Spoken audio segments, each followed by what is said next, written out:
वहाँ पे जाके धरना देंगे और तुम्हारे खिलाफ अगवा की FIR दर्ज करवाएंगे इंशाअल्लाह। DPO सियालकोट सुन ले, इमरान रियाज खान की टीम हर नौजवान सहाफ़ी है, हम तुम्हारे दफ्तर के सामने बैठ जाएंगे, हमें भूख हड़ताल करना पड़ी भूख हड़ताल करेंगे, लेकिन तुम्हें इमरान रियाज को लाना पड़ेगा क्योंकि तुम्हारी जेल से अगवा किए गए हैं। हमें आगे किसी से नहीं पूछना, हमने तुमसे पूछना है और इंशाअल्लाह तुम जवाब दोगे, तुम्हें जवाब देना पड़ेगा इंशाअल्लाह। जिंदा है सहाफी, जिंदा है, जिंदा है सहाफी, जिंदा है, इमरान की सूरत जिंदा है, अरशद की सूरत जिंदा है, इमरान की सूरत जिंदा है, जेलों में जाके जिंदा है, घोड़े भी खा के जिंदा है, पर्चे कटवा के जिंदा है, जिंदा है सहाफी जिंदा है। होगा देखा जाएगा जो होगा, ये मैंने उनसे उस वक्त कहा था और मुझे उसी वक्त डर लग गया था। उनका जो चेहरा बता रहा था कि वो इस वक्त जो है ना उनका खत्म हो गया, एक हद हो गया, एक हद गुजर गई है। उस दिन के बाद अंदाजा हो गया कि ये जो थे इंतजार में थे, ताक में थे, जब खान साहब के हम लोग हमारा सारा ध्यान जो था वो खान साहब की तरफ था तो उन्होंने इनको अगवा कर लिया या इनको जो। अब हमारा मुतालबा ये है कि देखें आप किसी बंदे को किस तरह अगवा कर लेते हैं। एक बंदे को आप अरेस्ट कर लेते हैं बगैर कुछ पता नहीं होता, उसको पता भी नहीं होता कि उसके पास कौन सी FIR है,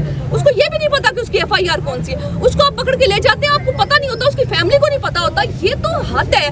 किसी माशरे में, किसी महज़ब माशरे में आपने ऐसा देखा है? पूरी दुनिया हम पे हंस रही है, पूरी दुनिया कह रही है कि हो क्या रहा है पाकिस्तान में। पाकिस्तान क्या, इंडिया हमारा जो मुल्क जिसके साथ हम मुकाबला करते थे, आज हमारा मजाक उड़ाते हैं कि ये हो क्या रहा है इस पाकिस्तान में। आम आदमी की क्या आवाज है, आम आदमी की क्या कोई आवाज है? अगर कोई सच बोलता है, अगर आपको लगता है वो गलत बात कर रहा है तो ठीक है, अगर आपने उसके ऊपर वारंट उसके ऊपर कोई FIR है बताएं, उसको सामने तो लाए ना। अभी हमें समझ नहीं आ रहा, हम इतने परेशान हैं कि वो सामने क्यों नहीं आ रहे। इमरान रियाज सामने आए, हमें सामने सुना है कि तशद्दुद हुआ है, ये तो बहुत ही अफसोसनाक बात है। तो हम लोग तो खड़े रहेंगे, जब तक बाहर नहीं आते, जब तक हमारे सामने नहीं आते। आए दिन सहाफी अगवा होते हैं, आए दिन ये सब होता है, ये बस कर देना चाहिए। कब तक करेंगे? क्या इन चीजों से क्या हम मोहब्बत करना शुरू हो जाएंगे इनसे? क्या ये आवाजें दबा लेंगे?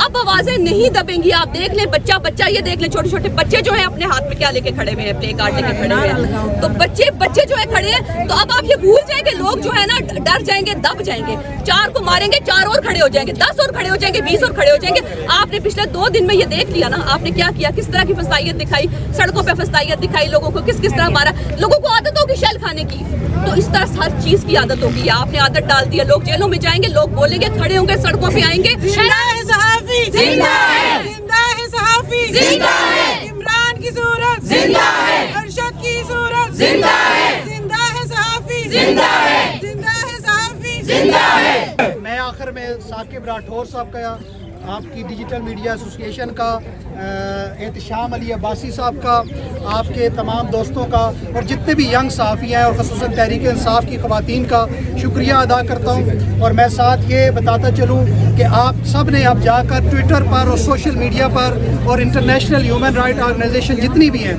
उनको खतूत लिखने हैं, ईमेल्स लिखनी है, टैग करना है, ट्वीट्स करनी है, ताकि ज़्यादा से ज़्यादा इस आवाज़ को बुलंद करें। सोमवार तक हम आवाज़ मुसलसल बुलंद करेंगे और सोमवार तक का हम इंतज़ार करेंगे कि DPO सियालकोट वहाँ पे क्या जवाब जमा करवाता है। नहीं तो उस घोड़े, मफरूर और पालशिए के पीछे हम इंशाल्लाह जाएंगे।